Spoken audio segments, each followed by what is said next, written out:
Erev Tov, Chanukah Sameach. Good evening and happy Chanukah. Tonight is the first lighting of the first candle of Chanukah, the Feast of Lights here in Israel and around the world. And it is most appropriate for the Feast of Lights to be celebrated by a scholarly conference because light in Jewish tradition is the symbol of wisdom, the light of wisdom, ki ner mitzvah veTorah or. So first of all, welcome to Israel, to our guests from abroad. Welcome to the Truman Institute, to our guests, our local guests, and to our guests from abroad. And welcome to the conference on Bridge Over Troubled Waters, which I'm delighted to open. Tonight is the first light of the beginning of the Chanukah holiday. It also happens to be Thanksgiving, and it's the first time that I think the next time Chanukah and Thanksgiving will fall on the same day will happen in another 70,000 years. We'll be there. Thanksgiving is about giving thanks, and the first thanks is to our partners and colleagues in arranging this conference. This is the Konrad Adenauer Stiftung, and we're delighted to work together. We have done projects previously, and we're delighted to be working on this project together. It always works very smoothly and pleasantly. In a moment, Mr. Mertes will present the Konrad Adenauer Stiftung. I'll say a few words about the Truman Institute first, and before I say some more thanks. So, Truman Institute is the veteran, the oldest peace institute in Israel and in the Middle East. We're nearly 40 years of research and operation in the context of the Hebrew University. Few numbers, we have nearly 100 fellows affiliated with the Truman Institute. We have close to 100 events, public events a year. This, of course, is a much more elaborate one than many of our other events. Our mandate, our focus is on the Middle East and the global South, namely Africa, Asia, and South America. And we do both research and practice. We try to encourage peace also through policy shaping and actually projects on the ground. Just for instance, the Oslo Accords grew out of the Truman Institute. The thinking was developed here. In the past year, we developed two new directions in which Truman wants to be involved. One is peace economics, and the other is media and processes of conflict and peace. And actually, this conference is possibly our first project that touches on peace economics, because we understand the discoveries of oil, of gas, of energy offshore the Middle East to be potentially extremely significant game changers, and the way they will drive policy will be through their economic significance. So, of course, it's extremely appropriate on the day of the Feast of Lights to talk about energy, about oil, about gas that are used to make light. As some of you know, the festival the duration of the Hanukkah festival is 8 days because there was only one pure can of pure oil found in the temple after it was desecrated. It should have lasted for 1 day, and it lasted for 8 days, which gave time to create more oil. So we are told there's enough energy in the Eastern Mediterranean to last more than 8 days, maybe quite a number of years, and it is the role of a research institute to start thinking ahead and trying to figure out the implications of these important discoveries. Obviously, Chanukah is the Feast of Lights is a most opportune time to discuss it. It is Thanksgiving, so we thank the Konrad Adenauer Stiftung for the pleasure of working together. I want to thank a few other players. Aside from, of course, our speakers and guests. our organizing committee of the conference, which constituted Professor Moshe Maoz, Professor Kivanç Ulusoy, and Dr. Andreas Sergio from Greece. This is the first time in Truman history. We do 100 events a year. We've been doing it for 40 years. This is the first time the entire organizing committee was abroad when organizing the conference. And in a moment I will, Professor Ulusoy will open in the name of the, after Mr. Mertes, Professor Ulusoy will say a few words on behalf of the organizing committee. With all three organizers abroad, their representative, their ambassador in Israel was Mr. Adam Hoffman, who I think most of our guests corresponded with, who did an unbelievable job in making the conference happen, together with the Truman staff. There is a blessing about the miracles that we say on Hanukkah. Naama Speter, the executive manager of Truman, is responsible for having a daily miracle every day of the year, that Truman actually operates and the place opens and runs smoothly and actually does exciting work. So thanks to Naama, to Cheryl, who was in charge of organizing many aspects of the conference, together with the staff of the Konrad Adenauer Foundation. And the other members, I want to thank also the other members of the Truman staff, aside from Cheryl, also Andrea, Miriam, Meital, Shir, and Tessa. Hope I didn't leave out anyone. And I'll conclude with very special thanks to our moderator, my friend Oren Nahari, who took the day off from reporting the world to the Israeli people and came to learn together with us about the world from the experts assembled here and from our distinguished guests. And without further ado, I'll pass the microphone on to my friend Michael Mertes, who will read us, I think, in the name of Konrad Adenauer Stiftung. Well, thank you very much, Menahem, Your Excellencies, Menahem, dear speakers and panelists, dear guests from abroad, ladies and gentlemen. First of all, a warm welcome on behalf of the Konrad Adenauer Foundation. We take great pride in partnering with the Truman Institute in this most topical conference. Just a word about the Konrad Adenauer Foundation. We are a globally active German political foundation with around 80 offices reaching out to more than 100 countries around the world. In North Africa and the Middle East, we are present in offices from Rabat to Ankara. We are present here in Jerusalem for Israel, in Ramallah, in Amman, and of course in offices around the Mediterranean. So this is, from that point of view, also something which is of great interest to us. Our Israel office celebrated its 30th anniversary last year, and we are grateful for the many years of very fruitful cooperation with the Truman Institute. And of course, we're looking forward to continuing our joint ventures. Among our most important joint projects are the joint Israeli-Palestinian polls on issues pertaining to the conflict and the peace process.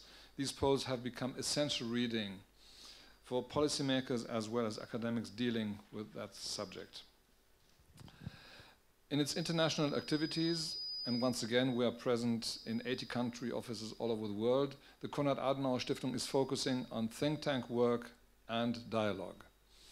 Regarding dialogue, the Israel office has been initiating, organizing, and fostering dialogue between Israel, Germany, and the European Union. Regional dialogue, including bilateral Israeli-Palestinian, Israeli-Jordanian, and Israeli-Turkish meetings, as well as interfaith dialogue. This conference on offshore energy discoveries and the geopolitics of the Eastern Mediterranean is a very important step forward in establishing a regional dialogue. So from our point of view, it's about research, it's about think tank work, but it's also about dialogue on key issues such as energy security, energy independence, and political stability at a time of momentous change and domestic conflict in many Arab societies. At the end, special thanks to the Truman Institute, Professor Menahem Blondheim, and his wonderful team. I won't give all the names, but you have already given them, as well as Professor Kivanç, Ulusoy, for organizing such an impressive conference.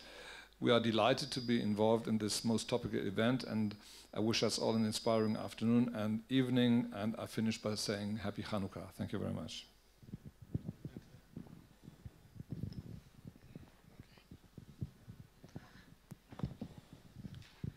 Thank you very much.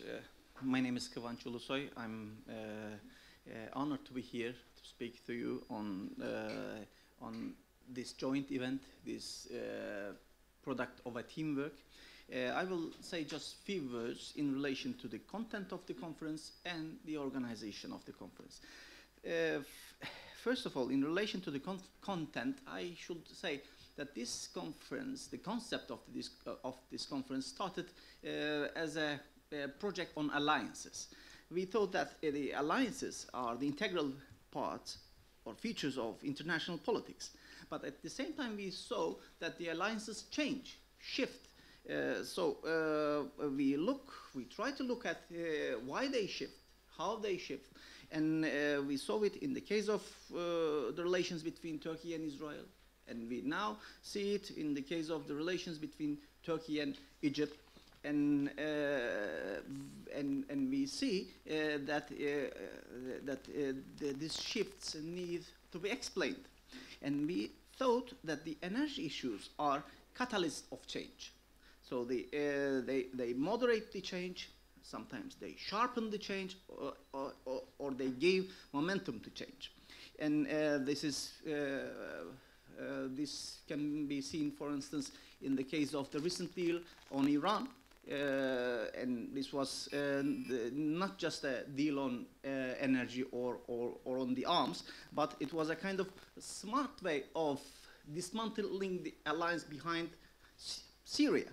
And I see that the alliances can force, can empower the changes, but at the same time can catalyze the peace, and the energy issues turn to be the central motives of change.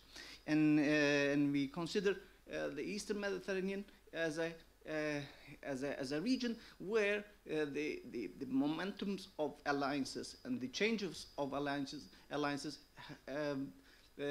take its form on the basis of the energy issues that we have been facing.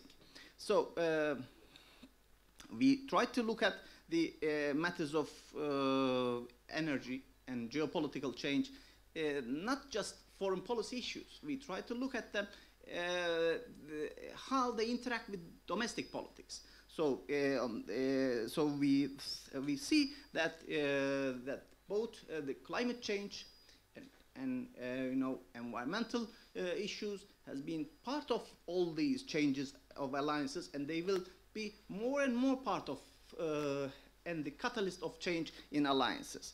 And we think that we have been sharing a common human space, and the Eastern Mediterranean is truly a kind of that human space.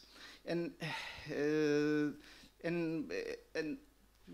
I will say just few words in relation to organization too. I mean, as I mentioned, it was a product of teamwork, and the drafting of the concept note started in Professor Blondheim's office in summer.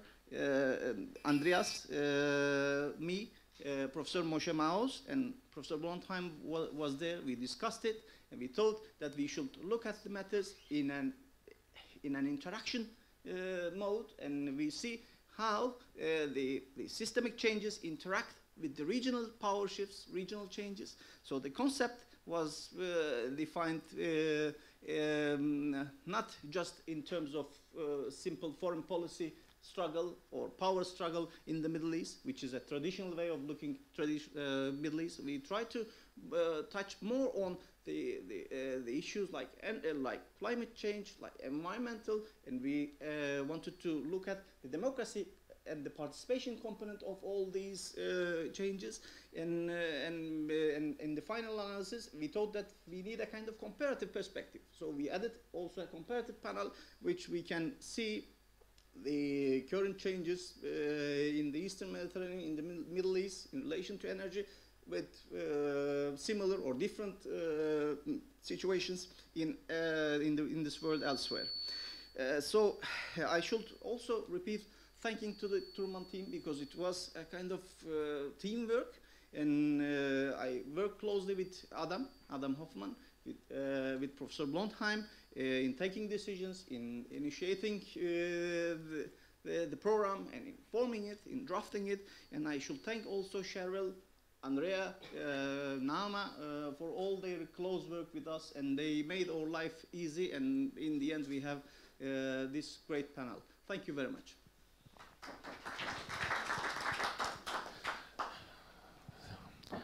Thank you. Good afternoon and good evening to you. My name is Oren Nahari, and I'll be moderating this discussion. I want to start with a revelation, something that dawned on me yesterday while I prepared my notes. The Middle East was complicated long before gas and neft. It has been an area, the Middle East, the Mediterranean, was complicated before the recent years. The few loves and many, many hatreds did not start now and will probably continue long after all of us move to helium for our personal spaceships or whatever. And let me remind you also that this fight for resources, again, did not start now and will not suffice now. There was, of course, the scramble for Africa in the 19th century. Before that, European powers fought tooth and nail for Molucca Islands, or the passes leading to Molucca Islands. If we look at the recent news, recent headlines, we see what's happening now with China declaring its own airspace. We see Spratly and Paracel Islands. We see even the beginning of a scramble to the resources under the North Pole. And of course, with climate change, there are especially those who read too much science fiction like me that believe that it will only worsen.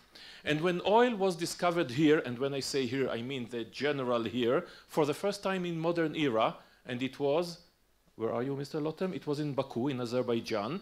There was a fight between moguls for the concessions. On the one side, there was the banking house of Rothschild. On the other side, their adversary was a man named Alfred Nobel, the man, the dynamite, and the prize. And they asked for concessions. Nobel won, and he won exactly 1 year before the Russian Revolution, so we only paid too much for nothing. 100 years later, there are multinational companies where once were banking houses, yet the oil and gas are even more valuable and critical resources. And let us say in a British understatement that the area has not become quieter, has not become more peaceful. So, is the advent of these new factors the big money, or even the hope for big money in the future?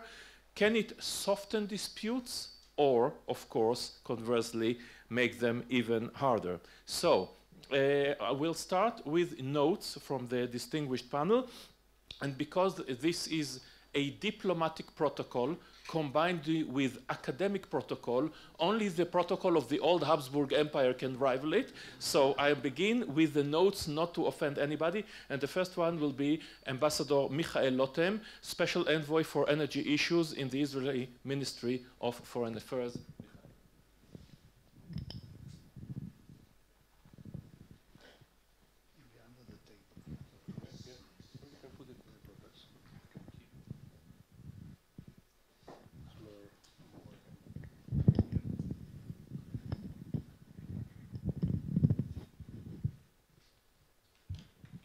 Good evening. And thank you very much for inviting me and to the organizers. I'll try to be very brief, so to allow time for discussion. I thought that to touch on two issues.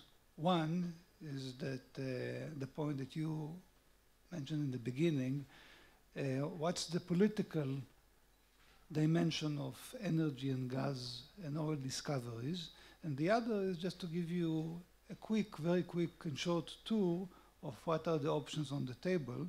But I want to begin with one warning. After a few years in Kazakhstan and Azerbaijan, please note that 95% of all so-called information or data you have on the table is non-real. It's not real because different parties have a commercial interest of making it not real, political interests. It's a part of the game. So when you quote data, when you relate to it, bear in mind that creating options, putting them on the table is a part of the game.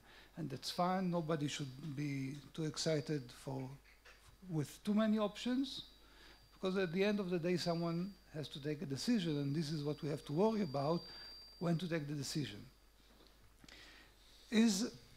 Are the gas discoveries a political or a geopolitical tool?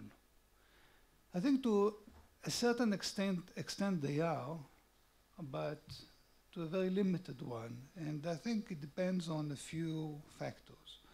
One, the dependency of the exporting country on this item, on this resource within its GDP or export composition. A country that which national income is based 40–50% on natural resources differs from a country with so many other resources for its national income. On the other hand, it depends on the importing party. Are you exporting to a country which is completely dependent on you as a sole supplier? Are you fitting into a very mixed and diversified energy import mix of that country, which puts you in a very different position? Another factor is your philosophy. Take Norway, for instance. Go to Norway and they will tell you, we don't care about politics. We just may want to make sure that, and that's a national company, Statoil, we just want to make sure that the gas gets into the pipe. And anything else is only commercial considerations. Then you have the regional setup, political setting. I don't think that in a region which is with many conflicts, this would be a game changer to begin with, because if there are too many conflicts, nobody will invest the money and take the risk. And when everything is nice and peaceful, well, obviously it has a less meaningful or less crucial influence. In between, it depends. It depends on the factors that I mentioned, and it depends also, of course, on the tool that you use as export. The export means, be it a pipeline, an LNG facility, or maybe in the future a CNG facility or a CNG ship. Of course, with pipeline, most of the things that I mentioned before are relevant to a pipeline, which is not the case when you're talking about an LNG facility.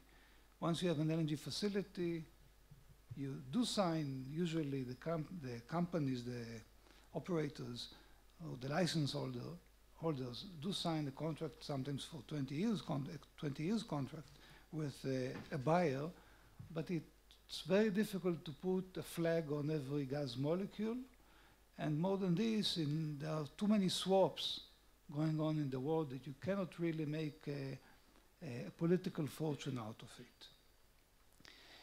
Now let me move to the different options that we have so far on the table, and they go up and down almost every second day, but I'll try to touch on the main ones. Until a year ago, many spoke of a pipeline to Greece, from Leviathan through Cyprus, Crete, and then to Greece. That's a very attractive option. There are no legal political issues in doing so. Greece is an EU member. It's a very attractive option for Israel, of course. There are technical problems with this option. The sea depth, the topography of of the seabed. The length and the depth are making this project very expensive. And then you can run into different figures, starting from $3.8 billion up to $10 billion. Depends on whom you ask and what exactly information he has. So that brought the companies to look into other options as well. And for a long time, we had on the top of the agenda, or on the top of the list, an LNG facility in Cyprus, which is, again, a very, very attractive option for Israel. Cyprus is a very important strategic partner to Israel, an EU member in a crucial location. And it makes sense. If you look at Cyprus, at whatever point in time, I at least personally believe we will have, or they will have basically, an LNG facility there to take Israeli gas, to take their own gas, and maybe to take in the future Lebanese gas. The problem currently with an LNG facility in Cyprus is that after the latest drilling in Block 12 in Cyprus, the findings were less optimistic than previously thought, and with the quantity they have today, they cannot take a decision on LNG facility. They need either to wait for further exploration or further findings from other blocks, or to get Israeli gas. Turkey is, but before I get to Turkey, an LNG facility in Cyprus will take most likely the gas to the Asian markets, which has a positive side because the prices in Asia are almost double than the prices in Europe, but they are very volatile. And when you have to invest $10 billion, roughly $10 billion in an LNG facility, on the top of the $4.5 billion that you have to have for the development of Leviathan, then the partners have to have a lot of money, and those who give them the money have to be sure that they will make money. There's almost no option today, not real option to sell LNG in Europe, not because Europe does buy LNG, but smaller and smaller quantities, and the prices are quite low. Turkey. Turkey could have been a perfect customer, completely dependent on energy, and in the hands of 2.5 big sharks, namely the Russians, the Iranians, and the Azeris. No room for a lot of maneuverability in Turkey, and they pay almost the highest price in Europe today to the gas they buy, especially to the Iranian ones. So they are dependent, they are vulnerable, they could have been a perfect customer. The only problem, or the only two problems there, are our bilateral relations and the Cypriot-Turkish conflict. And the advantage of all the other options is clear. The numbers are very high, but are definite. You know, you can calculate the cost of a project. You know what the risk you take, what's the commercial risk, what the investment is. With Turkey and these two issues in between, you cannot quantify it. And when you have to take a decision in a matter of months, that's kind of tricky. And I'm not sure that's on the top of the two issues. I have a strong feeling that the Turks don't understand the severity of the problem. I don't think they understand how important Cyprus is to us, and that we will not just pass through the Cypriot EEZ just like this without some understandings between us and Cyprus. Other options that are mentioned, probably you heard Jordan or the Palestinian Authority are real, but we are talking about very small quantities which cannot substitute any of the others.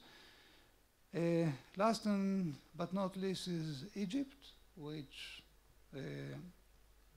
surprisingly enough became a gas importer. They have huge gas reserves, more than 2,000 BCM. We're talking about having about 800 BCM proven reserves, and they have 2,100, but still because of bad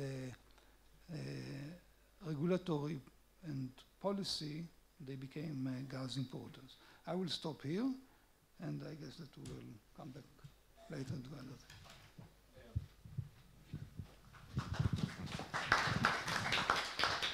other. We are lucky, and it's not to be taken for granted that we have here the highest representatives available in Israel who agreed kindly to come to the Truman Institute, to come here and speak, if not their own views, the views of their government, as diplomats they should. Of course, there are many other players in the Mediterranean concerning this issue: Syria, perhaps even Iran, Lebanon. For understandable reasons, they refused the invitation. And now Ambassador Hatziargyrou from Cyprus. Thank you.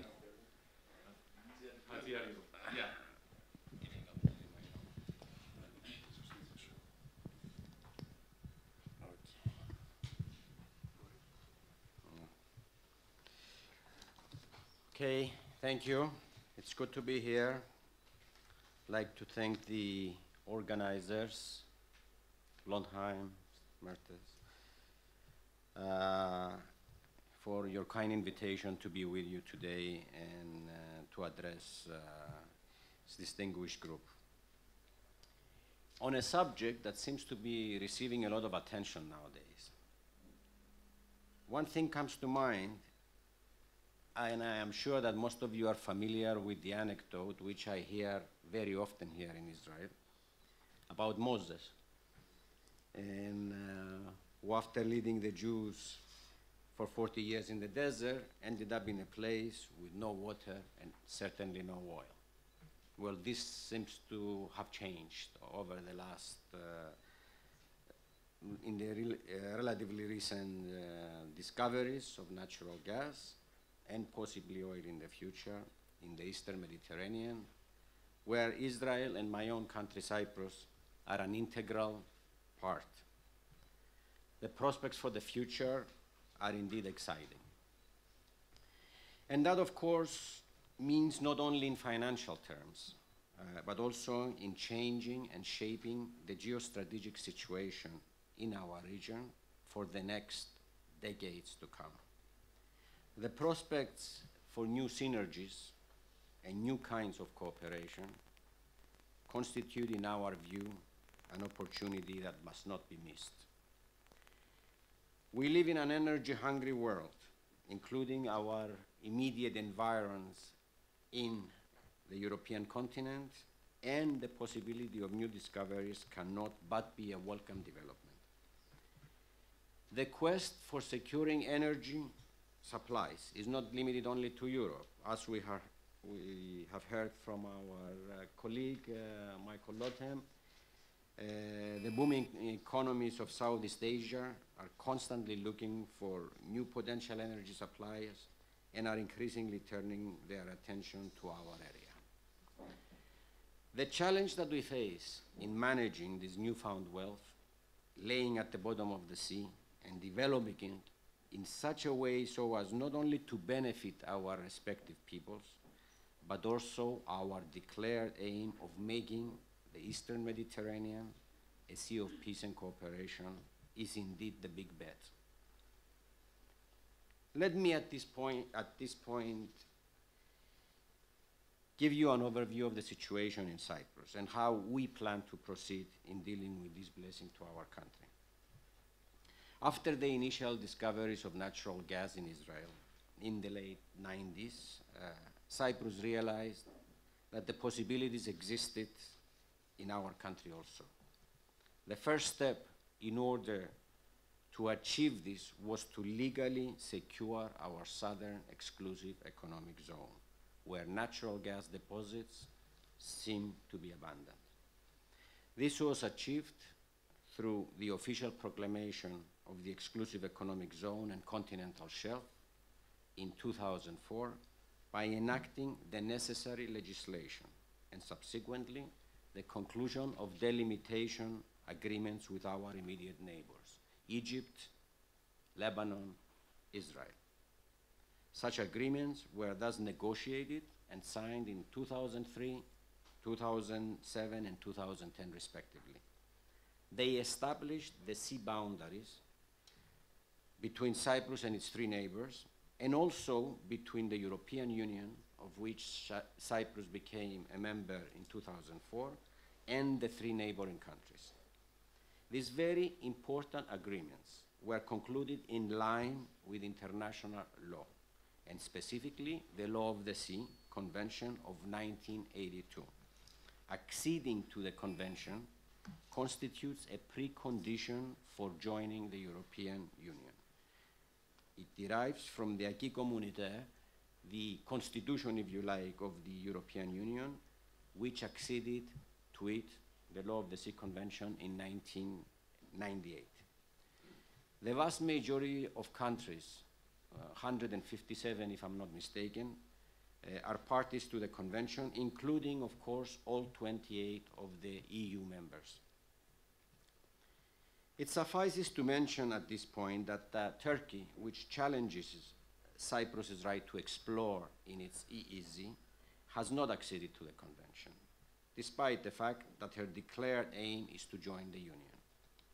Instead, it has proceeded to delimitate its maritime boundaries with the subordinate local administration that it has set up in the areas that it militarily occupies since '74 in the northern part of Cyprus, and proclaimed its so-called EEZ with a legal entity.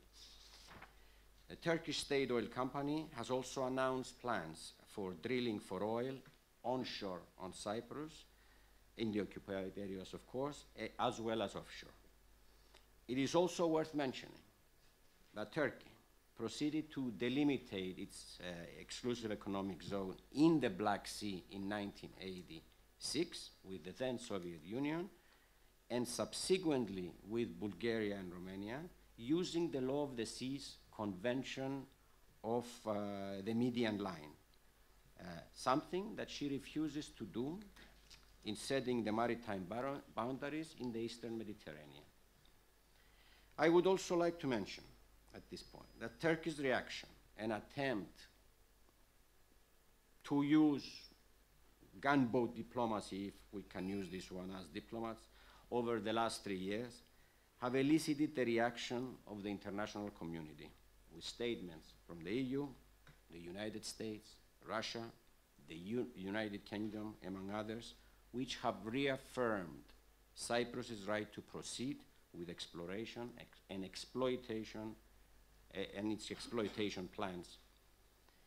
As regards our plans for the future, let me give you some details. We have carried 2 rounds of licensing since 2007. In the first round, Block 12, which Mr. Lotem has mentioned, out of the 13 blocks of Cyprus's southern Levantine EEZ, was granted to Noble Energy, to the Texas-based company Noble Energy, and its Israeli partners, Delek and Avner. 2 exploration drillings were carried out in 2012 and 2013, respectively. The drillings confirmed initially it was somewhat higher. The second drilling confirmed a good quality deposit of natural gas in the Aphrodite field of 5 trillion cubic feet.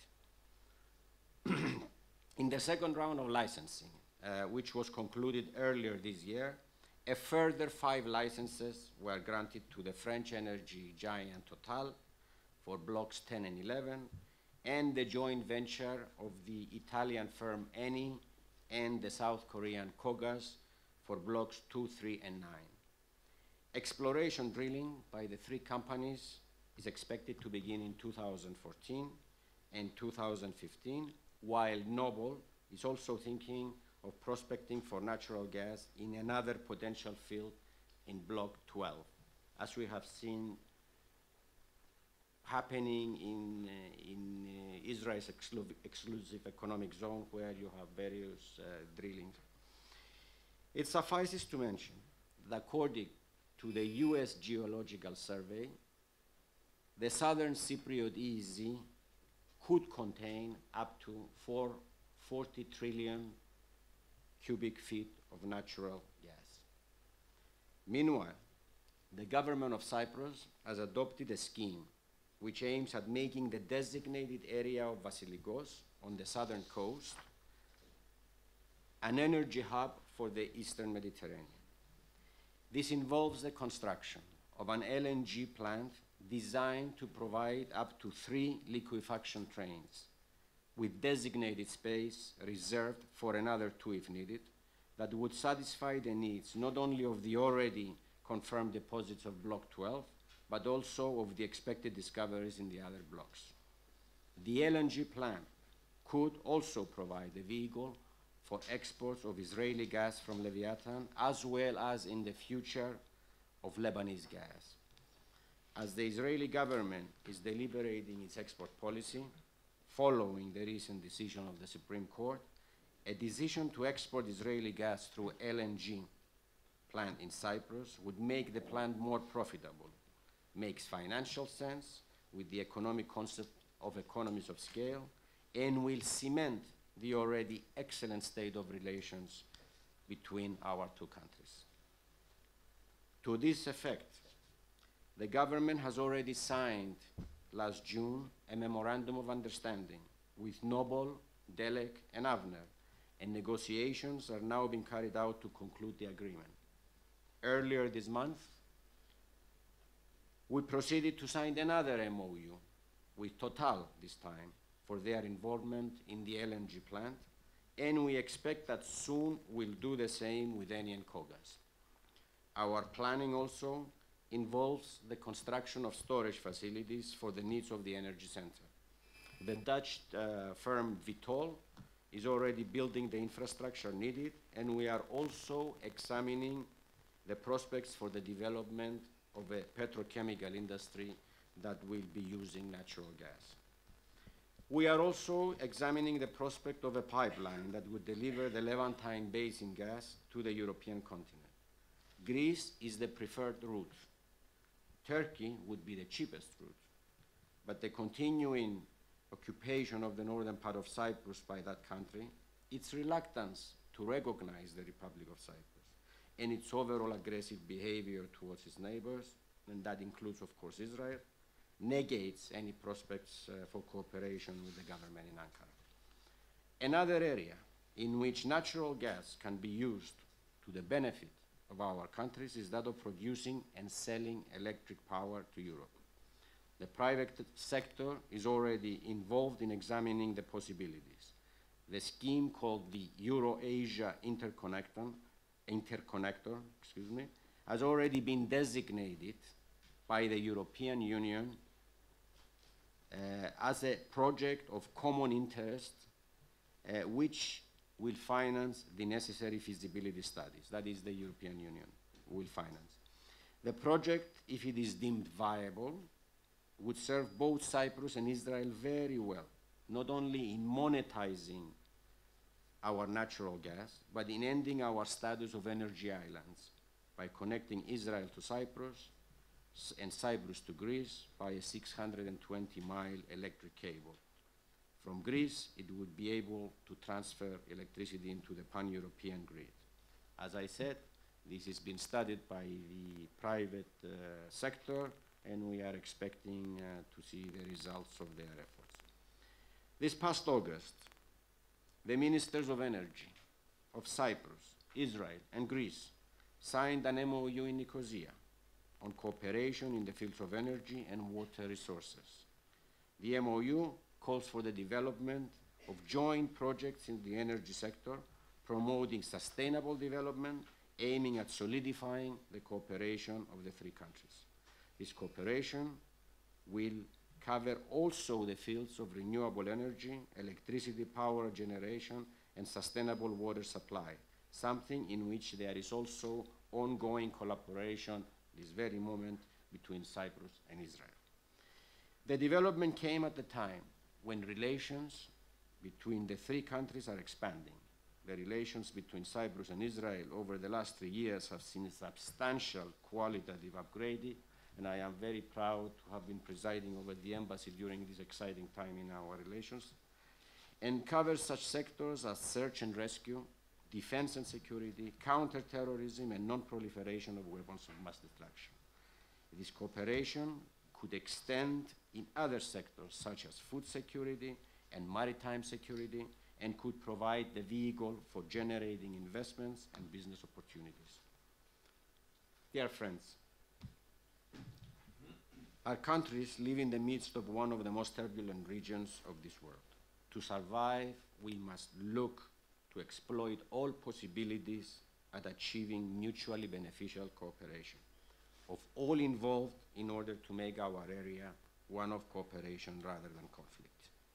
Just like the European Union, following the destruction and the mayhem of the Second World War, proceeded to identify areas of cooperation rather than antagonism, which led to the creation of a united Europe and the eventual formation of the European Union, which was launched by some truly forward thinkers in 1957.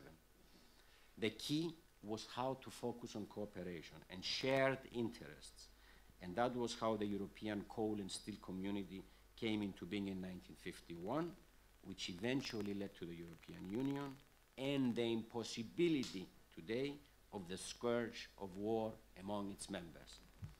The discovery of energy resources in the Eastern Mediterranean could be the catalyst for achieving a transformation of the area. Cyprus, as a small state, has a vested interest in this. The same could be said for Israel and Lebanon, but also for Egypt and eventually Syria. And of course Turkey, if it chooses to traverse this path. This would serve the interests of countries like the United States and the European Union, as it would create new positive environment in the region and would reduce the prospects of conflict and at the same time provide new sources of energy. That's enhancing energy security, and that would be put to the cause of peace and prosperity rather than conflict. The possibilities are there for the taking, and we owe it to our future generations not to miss this opportunity. And in the case of Cyprus, by future generations, we mean all citizens of Cyprus, Greek Cypriots, Turkish Cypriots alike, provided that the settlement will be achieved to the 4-decade-old division of our country. A settlement that would allow the entire population to live in a country without foreign occupation troops and meddling in the affairs of the state, as for example through the insistence on guarantees, which in essence mean intervention rights by any third country. Cyprus and Greece, as members of the European Union, Israel with its dynamic and advanced economy, Lebanon, which needs to break free of its inherent political instability, and Egypt, which constitutes a major player in the Arab world and the area, and is in need of natural gas, could form the nucleus of cooperation that would indeed transform our region and put to use the Eastern Mediterranean hydrocarbon discoveries to the cause of prosperity of the peoples of the area, good neighborly relations, and regional peace. This cooperation, of course, could expand to include the Palestinian Authority and, of course, Jordan. The secret to a successful regional policy of cooperation, rather than conflict, is the identification of common interests that would benefit all parties. The discovery of hydrocarbons in the Eastern Mediterranean and the prospects that it opens for all of us can, in my opinion, lead us to that direction. Thank you. Thank you very much, Ambassador Hatziargyrou of Cyprus, and now Ambassador Lampridis, Ambassador of Greece. Thank you, Mr. Nahari.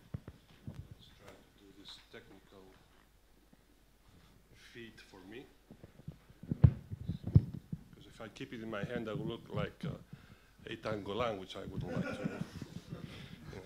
I would be like him without the benefits of him, so financially, I mean.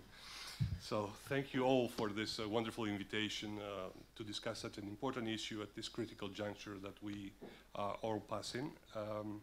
And since practically and honestly I know very little about the subject itself, let me more dwell on the framework upon which this item has to be approached in today's international relations world, the framework in which we all live and the framework in which I'm being paid to talk about. So, according to existing theories of international relations, of course, there are mainly two schools of international relations and how the nations interact in this world. One is, of course, the theory of the realists, actually currently the neo-realists, who believe that international relations are being determined by a rather Hobbesian world, in which, of course, power plays a predominant role, and in simpler words, whoever has the power does practically whatever he likes, usually in a brutal way. I think Mr. Nahari explained to us lately some incidents around the world with this Hobbesian attitude, and the realist theory is being put to practice, and triumphs, by the way.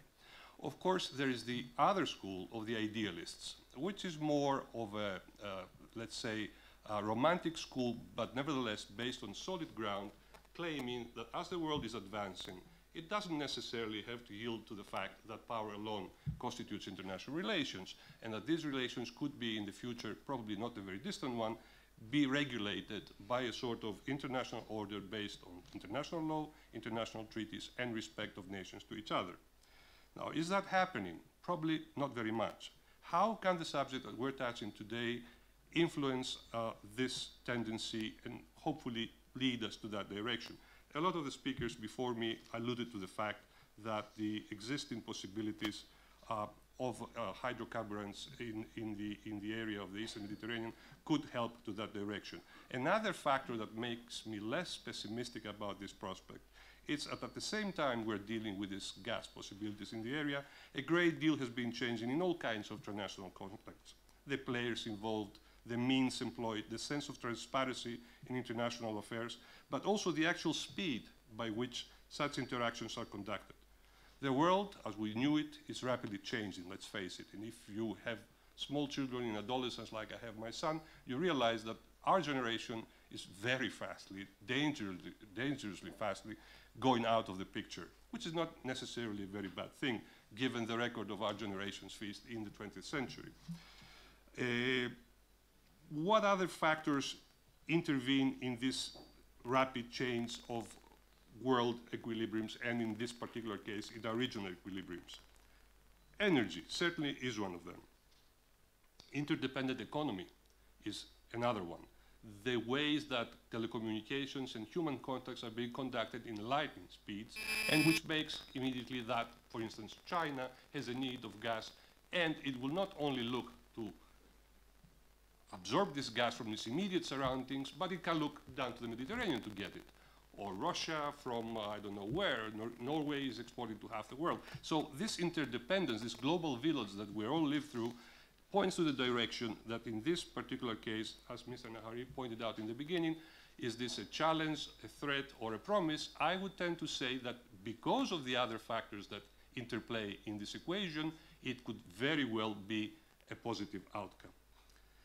Not by coincidence, perhaps, at such unique times that we live in, Europe as a whole, and especially the southern states of Europe, find themselves at crucial crossroads. Italy, Spain, my country, Greece, Portugal, and Cyprus, we all face considerable financial and consequently political shocks that seriously affect our social cohesion, but might also lead to new opportunities.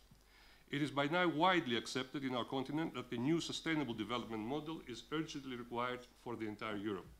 In this sense, natural resources, and especially hydrocarbons, could well in this case play a vital role for the creation of new energy-based substantial public revenues that will ensure the health of our national economies in crisis, but will also safeguard us from similar challenges in the future. Speaking solely from my country's perspective, of course, I can confirm that our view is that energy can indeed play a leading role in helping Greece breaking out from a vicious circle of dead-end austerity that has been shrinking our economic prosperity for 6 consecutive years, literally strangling all economic activity.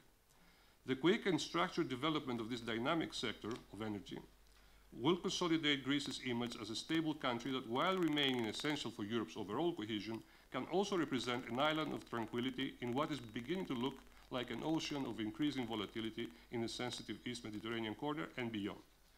It is also a well-known fact that currently a number of European countries need to safeguard their national energy security by diversifying import sources, securing alternative provision routes, and increasing energy efficiency. This naturally constitutes a top priority for my country as well, goes without saying. The Greek government is naturally committed, like every other state, to explore its hydrocarbon potential in areas where the Hellenic Republic exercises sovereign rights in accordance with the provisions of the United Nations Convention on the Law of the Sea. What is more important, though, is that the state's recognition of its obligation to redistribute the value of hydrocarbon wealth to the Greek society and to support at the greatest possible way the next generations. It has been demonstrated by the foundation, the National Account of Social Solidarity for the New Generation. This is a long-term plan, and it's too serious to be taken lightly. Let me add, on a more technical level, it's perhaps the only technical thing that I can mention, the rest I ignore, that as I just mentioned before, the open door, the process of looking for hydrocarbons in Greece is going on. The open door tender has already started for 3 blocks of research in Western Greece, and it's already a reality. But in addition to these specific areas, which is Ioannina, Katakolo, and Patras, Greece has engaged in an extended multi-client seismic survey program of 12,500 kilometers of seismic lines, covering an area of 220,000 square kilometers in offshore Western Greece and to the south of Crete. The operation was performed by the Norwegian company PGS, and the data acquisition was completed in February 2013. The data is being processed, is actually going on in Houston, Texas, where the specialists are, and it's expected to be completed by January next year. But once again, let us turn to a broader picture. A number of significant developments in terms of energy policy and infrastructure are currently taking place in the southern Eastern Mediterranean, as Dimitris mentioned, and also Mr. Lotem. The ongoing investment on infrastructure, as a matter of fact, is of such proportions, as Mr. Lotem pointed out very correctly, that when completed towards the end of this decade, will certainly reshape the energy landscape of the entire region, and will have by then altered the overall balance of energy output, routing, and subsequent economic development of the broader area. Such development could then significantly influence the entire market operation, energy production and transfer capabilities in Europe, the Mediterranean, the Middle East, and Central Asia. In this ongoing process, the large-scale exploration of Israel and Cyprus, gas deposits, which is far more advanced than the Greek one, in the perspective of the broader regional hydrocarbon development, will necessitate new, secure, and long-term trustworthy gas corridors, most probably Europe-based, like the designed East Med pipeline, as well as LNG processing plants and relevant sea transport. Greece, through the recent finalized participation in Trans-Adriatic Pipeline Consortium, the TAP, as you all know it, has already emerged as the key gateway for Azeri gas export to Europe via Turkey, of course, and the main link of the EU Southern Gas Corridor that will provide the Union with up to 20 billion cubic meters per year through the Italian corridor. Other regional pipelines, like the Italy-Greece-Bulgaria pipeline, also present a wider regional importance and are therefore ranked in top priorities among EU projects of common interest. The Italy-Greece-Bulgaria line, in fact, is creating in turn other synergies with smaller interconnectors in the region, allowing access to several evolving Southeastern European local energy markets. The underground gas storage facility that we possess in Kavala, which is in northern Greece, already at a substantial extension, together with the Revithousa Island LNG storage facility already existing, is ideally positioned to support major gas pipelines and interconnectors like the TAP, the IGB, or the probable East Med pipeline that would link Israel, Cyprus, and Greece. This indeed could be the entry point to Europe of the quantities that our friendly countries, Cyprus and Israel, could will decide to export towards Europe. Whether by LNG or by pipeline, the linking of East Mediterranean resources with the European markets seems to be, by now, constituting a very concrete new European strategy, matching in significance the Southern Gas Corridor EU policy. This precisely makes the link through Greece perhaps more important due to the stability that Europe is representing for the entire area. Greece, along with its partner Italy, therefore, are systematically promoting this entire concept for the new East Med corridor strategy in view of the successive Greek and Italian EU presidencies that coincide in 2014, first and second semester. Let me underline at this point that the East Med pipeline planned to link eventually Cyprus to Crete, as Mr. Lotem presented it, and then to mainland Greece has distinct advantages for Europe and the Middle East, given also Israel's advanced stage of seabed natural gas exploitation policies, and as I mentioned, the stability of the European Union. This pipeline option would greatly help to strengthen political and economic cooperation also in the entire region by enabling several countries to determine further their own foreign policy and security orientation by strengthening their will to cooperate and act together with their neighbors towards a clearly win-win situation of mutual development and peaceful coexistence.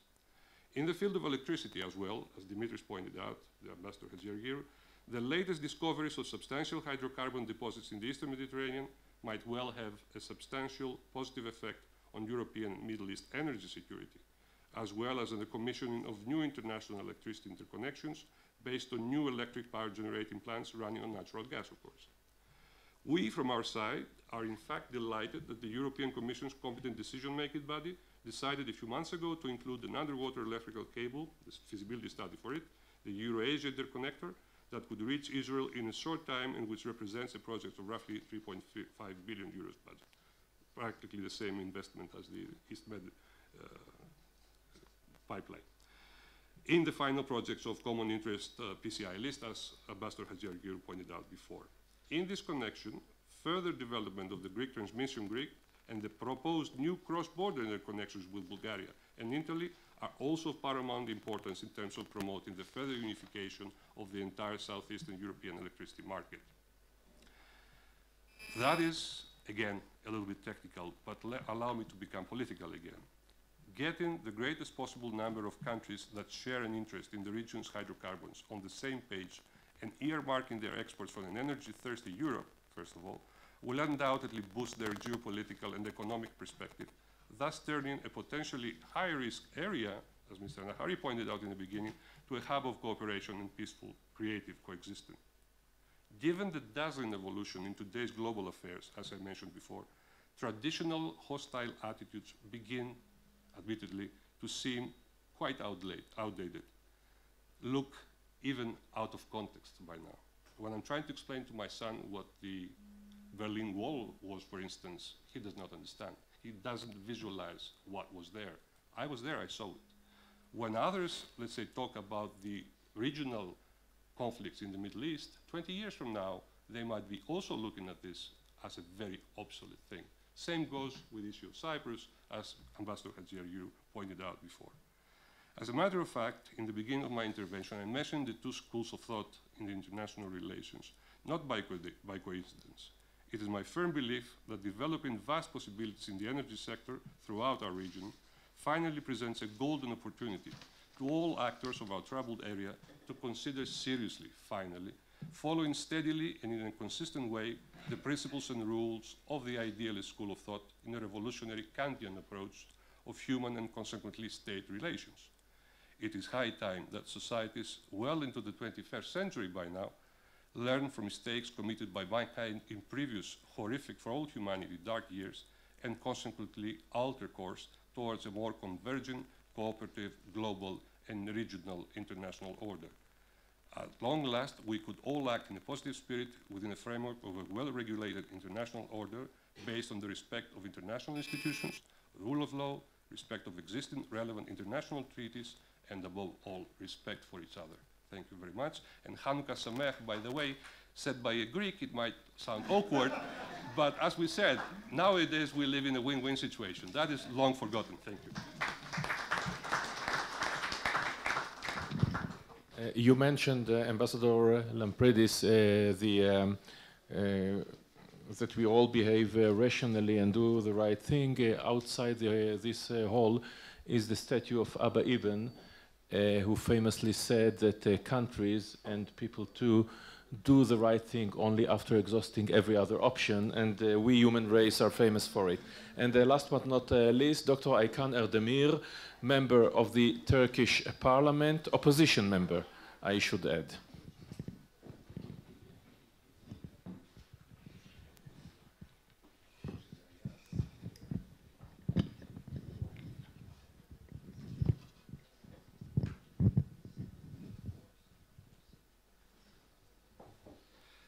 Your Excellencies, distinguished guests, ladies and gentlemen, I would like to start by offering thanks first to the Truman Institute and Professor Blondheim, and to Konrad Adenauer Stiftung, Mr. Michael Mertes, vielen Dank, and also Kivanç for facilitating my participation. It's my first time in Israel, first time in Jerusalem, a great pleasure. I just left Berlin, -2 degrees Celsius, and landed in Israel, 27 degrees Celsius. And it's not just the weather that's warm, it's, I think, also the people who are warm. And I'm happy if this is yet a small step in Turkish-Israeli reconciliation. Inshallah, yes. Now, the problem is, if there are members of the audience here who expect from me to do a very coherent and thorough take on the Turkish position, just like the two dignified ambassadors and also the former ambassador did. Unfortunately, I won't be able to deliver that. There are two reasons for that. One is I'm an outlier vis-a-vis Turkish government position. And second, I'm an outlier vis-a-vis my own party, Republican People's Party's old guard position. I represent a new generation of politicians, both vis-a-vis state thinking in Turkey, government thinking in Turkey, as well as social democratic thinking in Turkey. Republican People's Republic abolished the Sultanate and the Caliphate, initiated secular reforms, introduced the idea of left of center to Turkey, became a social democratic party as of 1960s, and has been the main opposition for quite some time. Mainly from my point of view, because it hasn't been able to transform itself from being an old guard party into a youthful party that addresses contemporary Turkish economic and political challenges. This might sound familiar to some of my comrades in the Israeli politics, but I won't comment on that. You did. That wasn't very diplomatic. Okay. So now, so vis-a-vis my outlier position, so there has to be a caveat about what I will say. First, where do I differ profoundly from the government position? I am, I think, one of the last remaining Euro-federalists in Turkey. I'm not only strongly pro-EU, I serve in the Turkey-EU Joint Parliamentary Committee. I'm a member of the Turkey's EU Harmonization Committee. But I'm also a strong Euro-federalist. I have worked hard within my own party to make sure we are now an unequivocally pro-EU party at all times. Second, and I believe in anchoring Turkish Republic strongly in the European system of rights and freedoms. And that's the sole reason. And in every single EU meeting, I have expressed that if it means that Turkey is a net contributor to the Union, it's a price worth paying for. Because in the end, what we're getting is rights and freedoms and peaceful coexistence. Second, I'm a very strong and outspoken supporter of Turkey's transatlantic links and relations, both within Turkey and within my own party, where there's still some of the Cold War thinking remaining. And again, this is not a tactical position of mine. This is a strategic position that stems from values, because I would like to anchor Turkey strongly in the Western values of rights and freedoms. And a system of nations, I think, even beginning with the late Ottomans, we were part of, to make sure we are still anchored in that system and not shift towards, no offense, but to Shanghai Cooperation Organization and its authoritarian alternative. And finally, another outlier position vis-a-vis international policy, very opportune for this event. I'm a very strong and outspoken advocate of Turkish-Israeli rapprochement, reconciliation, and strategic partnership beyond that. and that doesn't make me very popular. And finally, I'm an outspoken critique of Turkey's involvement in the Middle East. Particularly, I have been exposing Turkey's support for radical elements, including Al-Nusra Front and Al-Qaeda elements and other radical elements. And I have been also critical for Prime Minister Erdogan reducing Turkish foreign policy to a policy of the Muslim Brotherhood network. Now, in the domestic sphere, I'm sorry for the long caveat because it will make sure you get where I'm coming from. In the domestic politics, I drafted the hate crimes bill demanded by all of Turkey's religious, ethnic, and sexual minorities. I'm the only member of the parliament who dares to attend International Holocaust Remembrance Day events. I was the only member of parliament present in the first baptism in over a century at the Armenian Church of Akdamar. And I drafted the bill on lifting the ban on Greek language education in the 2 islands in the Aegean for private Greek schools. And I also have pushed to have an LGBT documentary shown to members of parliament within parliament as part of their anti-homophobia training. So, which means I'm again an outlier within Turkish domestic politics. But these are the very reasons why I'm here. And I will try to explain to you why that all my domestic and international policy agenda requires that of all the options, Ambassador Lotem very skillfully summarized, that my future and my friend's future lie in option number 3, that is a pipeline through Turkey. And to make it more concrete, a pipeline that would pool Israeli, Cypriot, and if others want to join in, certainly welcome, gas through Cyprus to Turkey and hopefully to Greece and then to the European Union. A system of interdependence. A system of interdependence that, as our ambassadors have alluded to, rests in a wonderful model that we can emulate. European coal and steel community, not necessarily for the minerals or the mines or the resources involved, but precisely to build peace, to build understanding, and to build a win-win solution and greater integration through interdependence. So if you allow me, I will now move back to my less realpolitik talk, and this will be more visual thinking, but hopefully this will contextualize what the pipeline dream is for some of us in that huge country called Turkey. It's very different than the dreams of our previous speakers, and I understand where they come from, but for us, it's something very different, and hopefully I will be able to convey it. And pardon me for reading through, so I'm concise and clear. A politician can provide you with a long list of highly convincing reasons as to why conflict is inevitable and compromise undesirable. A statesman, however, would simply have a moral imperative to push the improbable forward and to achieve what everyone else assumes to be impossible, namely option 3, namely the peace pipeline. It takes a single short-sighted politician to start wars. It takes, however, hard work of numerous visionary statesmen to end them.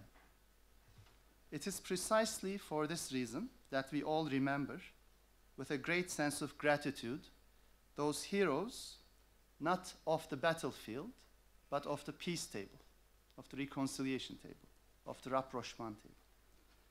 Today I appear before you neither as a politician nor as a statesman, but simply and humbly as an academic and as a student of anthropology and international relations. I used to be an academic before becoming a politician, and some people say he's still the academic in politics. and it's a pejorative comment on my failure to take on the ways of a politician. So I'm here as a student dedicated to advancing empathy and understanding as the pathway, not to tolerance, a term I hate, but to greater acceptance and embrace of our respective cultural differences, as well as our common humanity. At this point in our common history, especially in the Eastern Mediterranean, we must pose the following question. Why do we need, more than ever, and against all odds, a peace pipeline that connects us all? Is it to satisfy our ever-growing energy need? Is it to take ourselves out of the financial crisis? Is it to attain greater power and influence in the region and the world? These may be attractive and convincing, even for the most mediocre and blind among the politicians. But we need something more than material and financial self-interest and drive for profit and riches to promote peace and understanding, no matter how expensive the project, or how deep and unpredictable the seabed, or how volatile the hydrocarbon markets are. I have to confess that it is not my thirst for hydrocarbons that brought me here in the first place, but a white helmet, a white hard hat, not belong to a drilling platform worker or an oil platform worker, but to worried mothers and their precious children. It is indeed the worried look in the eyes of a mother of 2 daughters. Or to put it in another way, the sorrow and anxiety in my wife's gaze that brings me to Jerusalem and moves me against the improbable. Since my wife and I first came across the white helmet at the Neve Shalom synagogue and then at the Etz Ahayim synagogue in Istanbul during the International Holocaust Remembrance Day events that we attended together. The white helmets were attached to the bottom of each and every seat in the synagogues. It was the same kind of white helmet we saw at the Jewish school in Ulus, Istanbul, which we visited for my public lecture during the Limud Cultural Festival. When my wife first inquired about the white helmets with our caring hosts, they told us that it was a precaution against the earthquake, the expected earthquake in Istanbul. Of course, we all knew better, but could not say the real reason. That is the threat of yet another brutal terrorist attack, just as the ones we witnessed previously in Istanbul in various synagogues, such as the latest one in Neve Shalom synagogue, leading to deaths and injuries of numerous peoples of different faiths and backgrounds. I will never forget the worried look in the eyes of my wife, the mother of 2, as she empathized with our Jewish friends, mothers themselves, who shared the same worried gaze for the safety and well-being of their children every single day and around the clock in Istanbul and the rest of Turkey. It was the same gaze that I saw again in my wife's eyes every time we passed through blast-proof reinforced steel doors of synagogues and Jewish schools in Turkey. We should all know too well by now that although a necessity, no door of steel, reinforced steel, no wall of concrete or stone, or no dome of iron can guarantee our peace, or let alone our safety and security.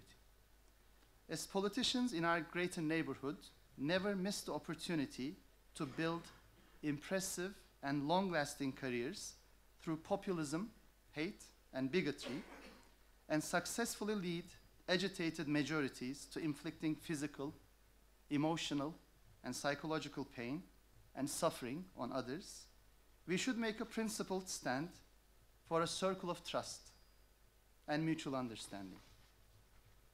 If it is absolutely necessary for building that trust, I would not mind indulging myself and the audience here with a treatise on hydrocarbon reserves, real and imagined, LNG terminals, idle and planned, costs of building and operating such projects, or even a comparative cost and benefit analysis of liquefying and transporting natural gas versus the pipeline option, the Western markets versus the Asian markets. All these important considerations require that we first recognize the humanity in each other before diplomatic recognition. Likewise, it requires that we exchange goodwill before we exchange ambassadors, or that we seal a friendship and comradeship before we seal and finalize an energy deal. The groundwork for the pipes of Eastern Mediterranean, after all, will not be laid by divers and engineers, but by statesmen of peace and envoys of goodwill. Needless to say on my part, that I'm fully confident that we can defeat the improbable odds. My strong conviction stems from, once again, the eyes, this time, however, not from gazes of sorrow, but from gazes of hope and joy, which come quite rarely to our part of the world. It is the gaze of the mother of the first baby to be baptized in 100 years at the Armenian church on the Akdamar Island in Lake Van, a baptism that I attended. It is the gaze of the first Greek Orthodox visitor to perform liturgy at the Sümala Monastery in Trabzon after many, many decades. It is the gaze of the Syriac Christian returning to Mor Gabriel Monastery in Mardin after a decade-long painful self-exile. You may rightfully point out that these happy moments are rare, just as this fly is doing. And everyday life for vulnerable groups in Greece, Turkey, Cyprus, and Israel, and the region beyond, is full of difficulties, uncertainties, and injustices to the extent that it harms relations between not only communities, but also states. You may point out that prejudice, hatred, and enmity are armed with a big budget, strong weapons, and mass hysteria. You may say that I'm a dreamer, but it is my hope, under the roof of the Truman Institute for the Advancement of Peace, that I'm not the only one. After all, understanding and compassion must stand tall with our never-ending commitment to our common human future across land and maritime borders, continental shelves, and exclusive economic zones. So, dear distinguished scholar who will inform us on energy, hydrocarbons, LNG terminals, and pipelines tomorrow, we look forward to listening to your valuable scholarship, not solely as expressions of raw scientific facts, but also as a message of hope for a better and brighter future for us all. For we have all known for too long and too well that lines that have divided and separated us can also turn into lines that can bridge and connect us. Against all odds and through all obstacles, natural or human-made, shalom, salam, peace, irini, barış, freedom. Thank you. Thank you for these illuminating words, Dr. Aykan Erdemir, who left academia and went to the parliament, and I can't help but remember Henry Kissinger when asked why he left Harvard and went to work for Nixon in the White House, and he said, because I was tired of politics. Anyhow, a few questions. First of all, Ambassador Lotem, people here mentioned the EU, the origins of the EU, the binding of the coal and steel to bind nations together, especially France and Germany, so that they will not go to war again. These days, the way I see it, nations, let's take Russia for example, use gas and oil to arm wrestle other nations. Do you see the equivalent in our region of Monet, of Schumann, of de Gasperi?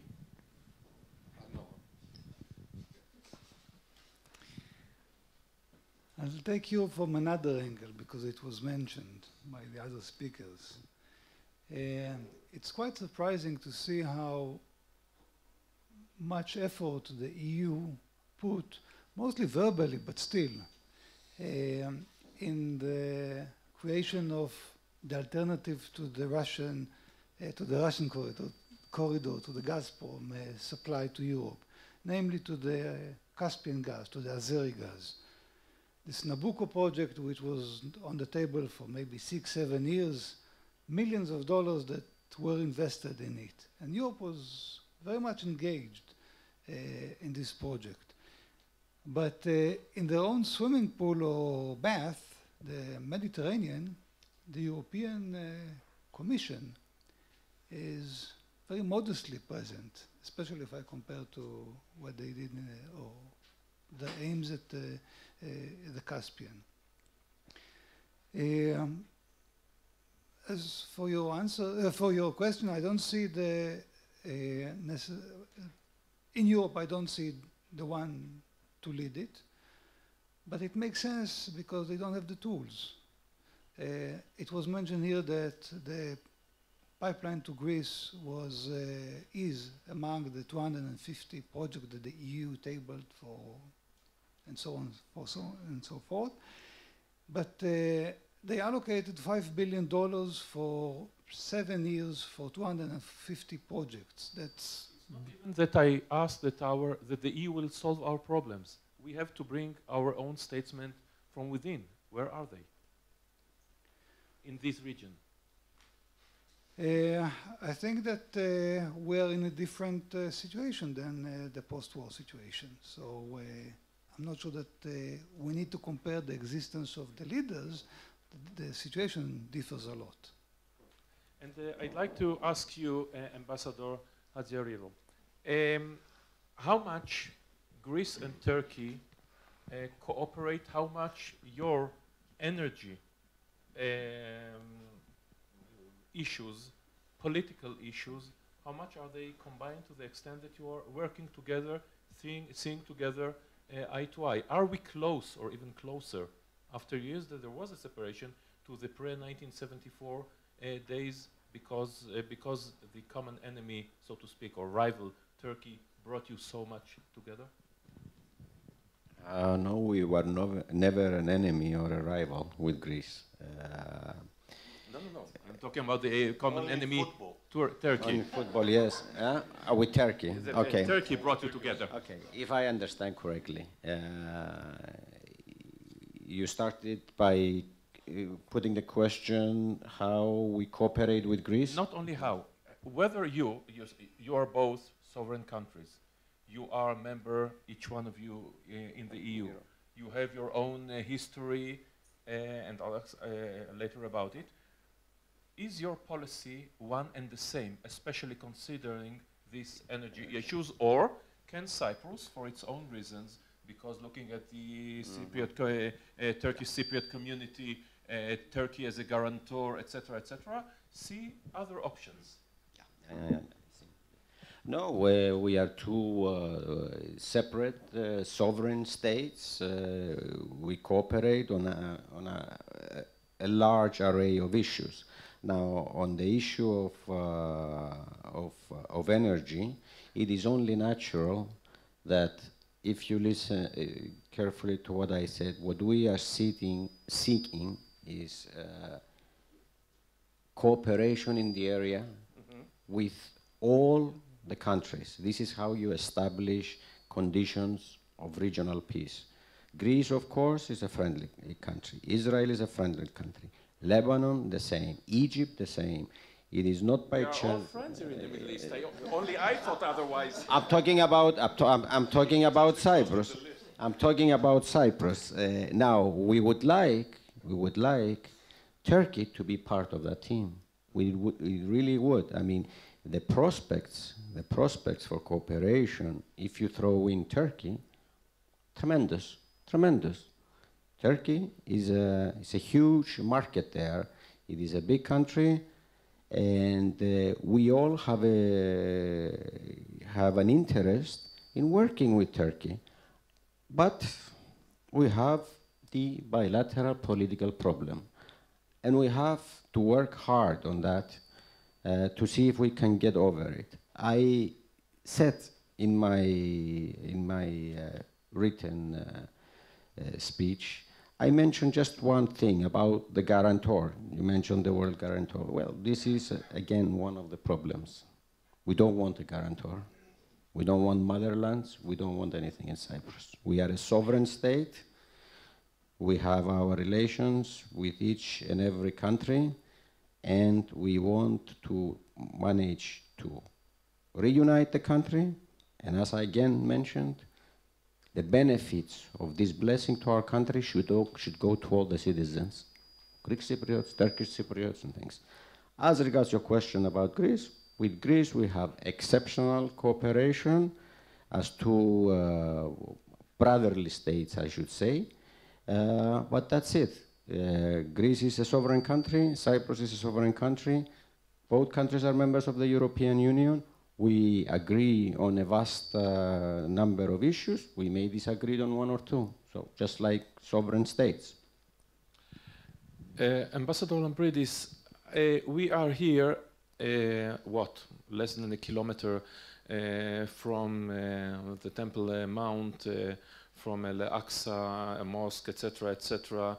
The past is never very far from our thoughts in the Middle East. Can Turkey, I'm putting even Israel aside, can Turkey, can Greece, can Cyprus forget, when coming to the New World, forget, I don't know, the Turkish conquest of Famagusta with the massacre, Navarino, and Izmir, and the 1919-1922 war, you know, with the expulsions, and the Rambatico, and all this painful history of all sides. And of course, the Turks have all, some of them very rightful grievances as well. I'm not saying that all the right is on the one side.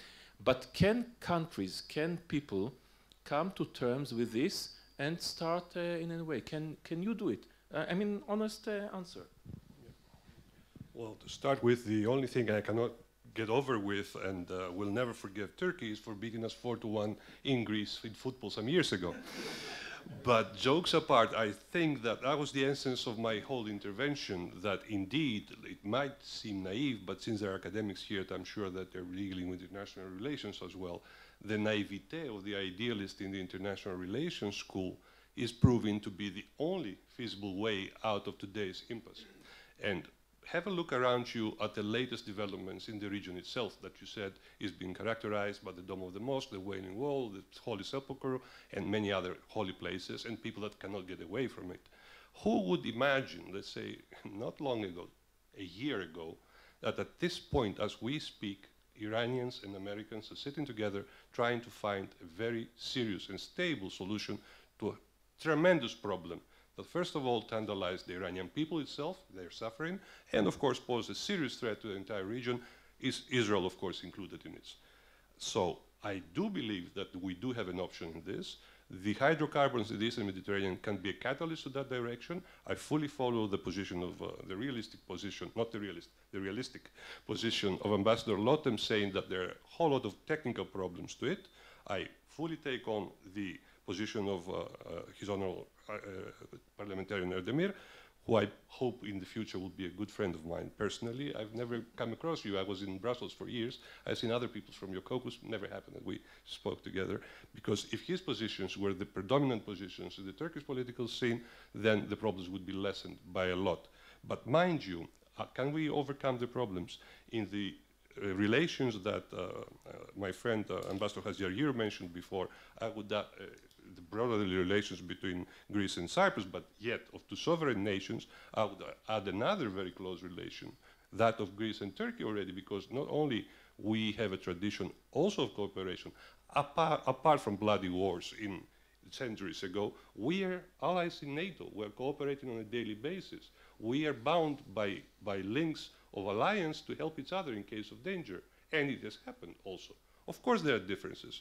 You have differences with your neighbor because he's putting his stereo a little bit louder. We are neighbors. We cannot agree on everything.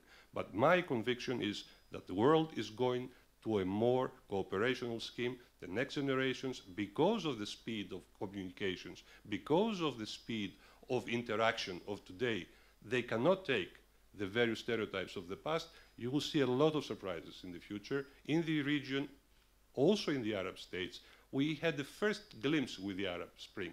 What the internet and the Facebook did with the Arab Spring was not the end of it.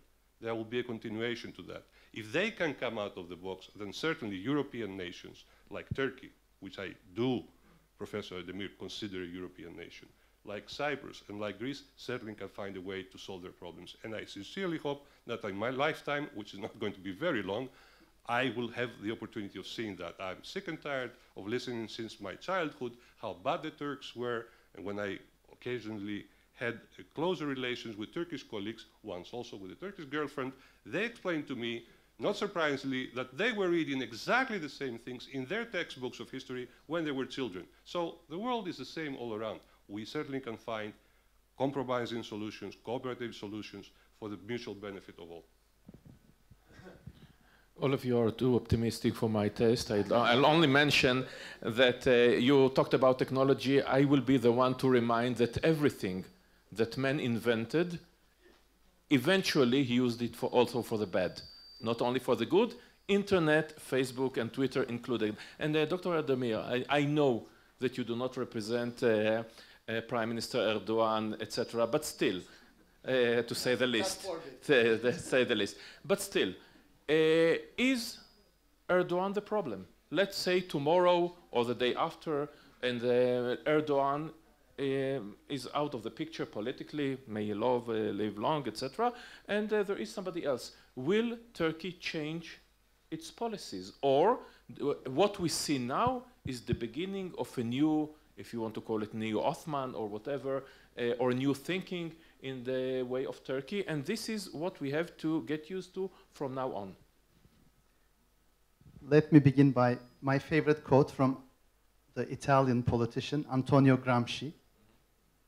The pessimism of the mind, the optimism of the will, he said. So the pessimistic answer would be, if Erdogan is gone, Turkey will not change. Why? Because Turkish public opinion seems to have shifted quite a lot to an authoritarian, a neo-Ottoman, Islamist, mildly or fully, anti-Semitic, anti-American, anti-EU position. So this would be the pessimistic analysis. That is, we will no longer be in the Turkey of let's say 90s, or even 2000s, meaning politicians, even people like me who would be at the progressive end of Turkish politics, will have to live with or survive in this new context where our actions will be constrained greatly by this public opinion. The optimistic answer is, although there has been a lot of social engineering going and propaganda, state is now the main broadcaster, and Erdogan and his cronies seems to be the basically opinion shapers, permeating every corner of Turkish homes and minds and hearts. Still, there are cracks, and light, and happy Hanukkah, and light really goes in through the cracks. We have seen this with the Gezi Park protests. What is the source of the light? It's, I call, the new middle classes. Half the Turkish population is under 30. Half the electorate is under 40. There is only one MP who is under 30 out of 550 seats in the Turkish parliament. And there are only 9% of under 40 MPs. So, under 40 population in Turkey is the least represented of all communities in Turkey. Women have a better representation. Kurds have a better representation. Alevi religious minority have a better representation in the parliament. Under 40 generation is the least represented of all groups in Turkey. But that group somehow developed a certain kind of resistance to Erdogan's hate-mongering. Part of it is class, because most of them are trained to be or have already become new middle classes, creative classes, white collar, green collar workers. And they are now living in a very different world. They are not hooked onto Erdogan's media, whether it's the TV or the journals or the newspapers, because they're connected to the world. And they live and work in a multinational, multicultural environment and in global markets. So my hope for the future is that for the emerging new middle classes I have to use a German phrase from Marx, they are a Klasse an sich, and they have to become a Klasse für sich. They have to realize who they are. They have to become a class, a group for themselves. They have to realize who they are. They have to realize what their political interests are, and they have to articulate it and organize so that they can also transform my party. Because in the end, Republican People's Party receives a vast majority of the votes of the new middle classes, but we are not run by them. I would say, one of the few who come from the new middle classes and represent the new middle class interests. Whereas most of Turkey's new middle classes are represented by my colleagues who happen to come from traditional middle classes. And this, I think, will determine Turkey's future. Thank you very much. I'll take a few questions from the crowd. You wanted to?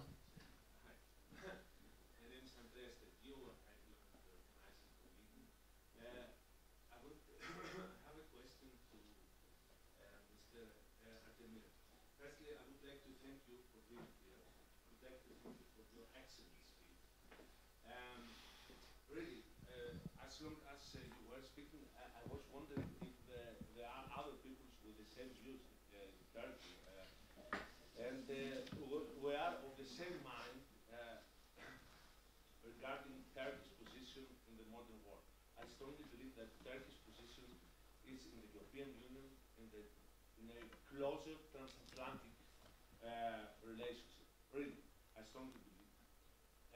But you mentioned that you are supporting the pipeline from Israel to Turkey. You laid out a lot of arguments. I can mention additional arguments. Really, like as Mr. Ambassador said, it's the cheapest way. The pipeline can link up directly to the Trans-Asia pipeline, to the transatlantic pipeline. But there are some technical constraints, like the difficult, very deep subsea route the pipeline has to go through, as Mr. Lotem knows. There are also some other constraints, like the Turkish-Russian energy cooperation, because you know, the EU is trying to become independent from the Russian energy supply, and this cooperation is undermining the whole process. But apart of them, I strongly believe that those constraints can be overcome. But there is a very, very, very big constraint, and I would like to hear your evaluation on that. This pipeline has to go through the Cyprus exclusive economic zone. That means that Turkey will be forced to recognize the Cyprus Republic. And I would like to hear your opinion. How far away is Turkey from this point to recognize the Cyprus Republic?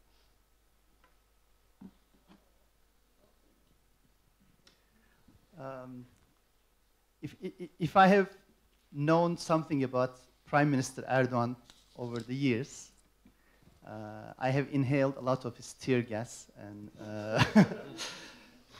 so I think I know him pretty closely nowadays. It's not his style, meaning certainly there are incentives for this pipeline, and I know he's very much looking forward to tapping into Eastern Mediterranean hydrocarbons.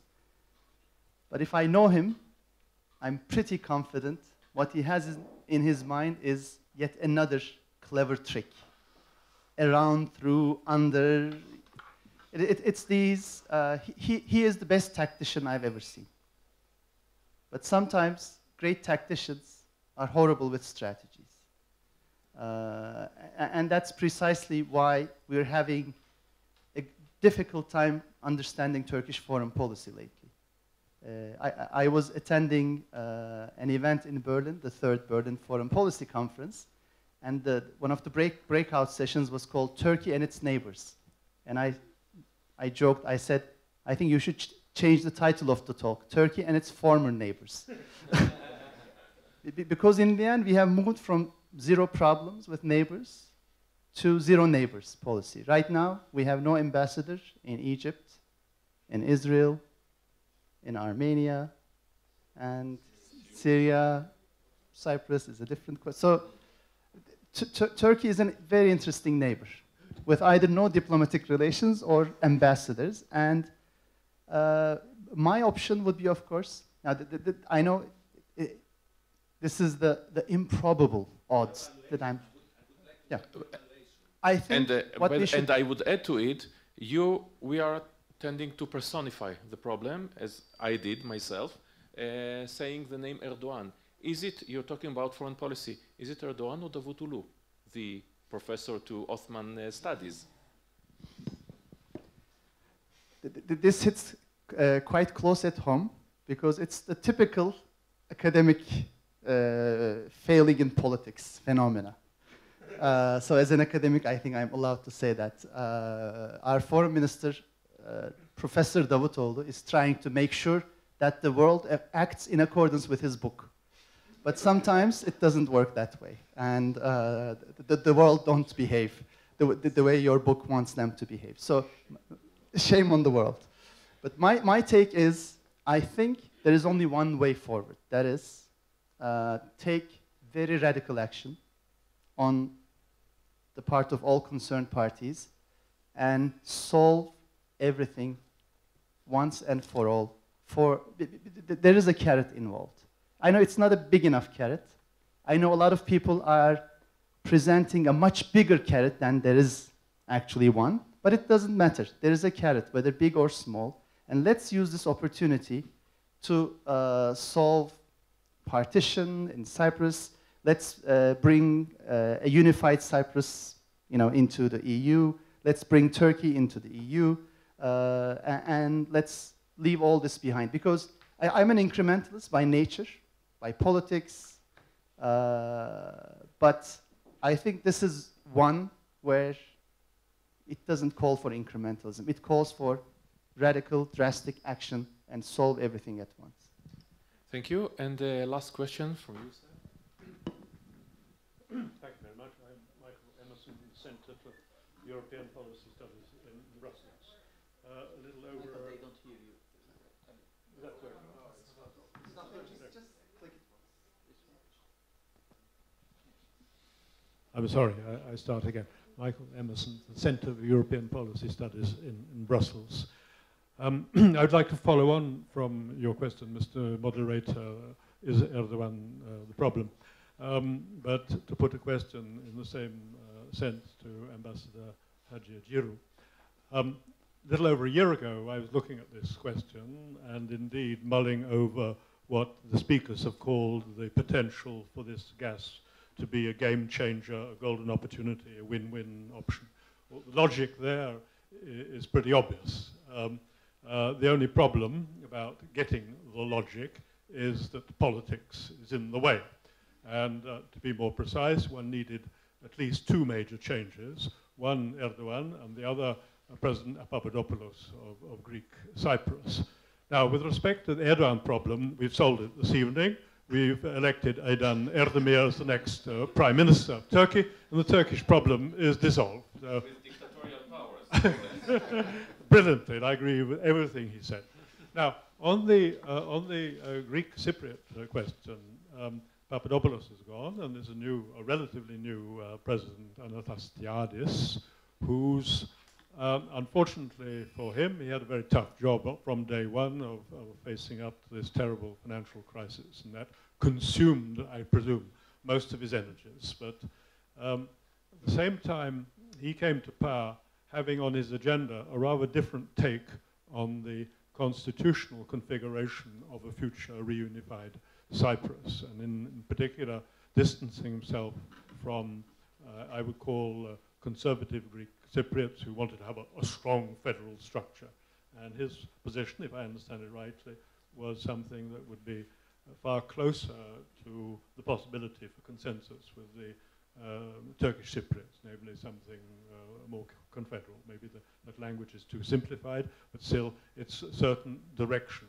So I absolutely approve of that myself.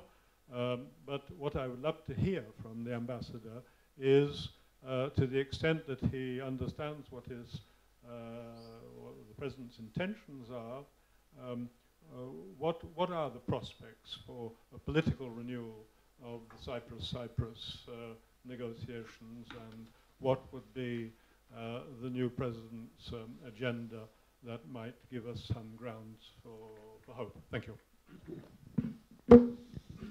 Yeah, thank you. Just to understand what the problem is, we'll need a conference by itself. But anyway, in short, the President of the Republic, Mr. Anastasiadis, he is very eager to proceed, to restart the negotiations, to see how we can manage finally to solve a 40-year-old problem, and according to the Turkish Cypriots, a 50-year-old problem. Now, the parameters for the solution are there. They have been under the former President Papadopoulos. They were the president who followed him, Mr. Christofias, and now they are the same for Mr. Anastasiadis. Basic problem that we face, and I'll be very short because I really don't want to turn this into a Cyprus problem conference. Basic problem is the federal versus confederal solution. Basic problem that we face in trying to solve the problem is we accept the existence of two states in Cyprus that have sovereignty, that they have sovereignty, which they can withdraw from the federal government anytime, or we have a federal government that has the sovereignty, has the single citizenship, has a single international personality, basically a state, like a federal Germany or the United States, or even Belgium, that will operate within the European Union and within the international system. Turkish view is that you accept the two states. I'm making it as simple as possible. Accept the two states, and that these two states will come together and we will form some kind of a union, which means that in the future, those two states that have the sovereignty and that they gave it to make the union can very easily withdraw it, and then we have de facto and de jure two states in Cyprus. This is the Turkish approach. Our approach is this. We have a federal government, we have a bizonal, which means that the Turkish Cypriots will live in an area where they will govern themselves, but we will have a federal government, one government, which will be composed of Greek Cypriots and Turkish Cypriots, and they are the ones who will represent the Republic of Cyprus, or the Federal Republic of Cyprus, or the new Republic of Cyprus, whatever we call it, and that country will be the one who will be operate as a full member in the European Union. And another thing that we do not accept, and I mentioned it, is issue of guarantees. In the 21st century, I don't know any country that can allow anybody else to guarantee its independence and to have intervention rights. Israel will not even accept guarantees, even by NATO troops or by even United States troops on its borders with Jordan when it comes to its security. we cannot accept either Greece or the United Kingdom or Turkey as a guarantor power.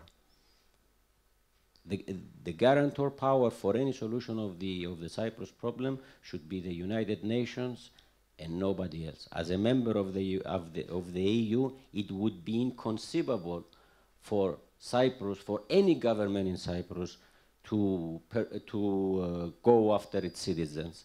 There is a body of laws that we have to follow. So this is the basic difference in Cyprus, and I hope I have explained it correctly. Confederation meaning two states coming together, or federation, which means two statelets within a federal state that they receive their sovereignty from the state. You do not see any, if I follow on Professor Emerson's question, of course it's not only necessarily two states coming together, it can flow from a situation on the ground. An example that jumps to mind is Bosnia-Herzegovina. After a war, a brutal war, you do not accept this kind of solution. No, I do not accept we only know the Dayton Accords, all right, how they have been imposed in the way that they were imposed, and we see what the situation in Bosnia-Herzegovina is. And I would not want my country to be like Bosnia-Herzegovina, and I'm sure you would not want Israel tomorrow to be like Bosnia-Herzegovina.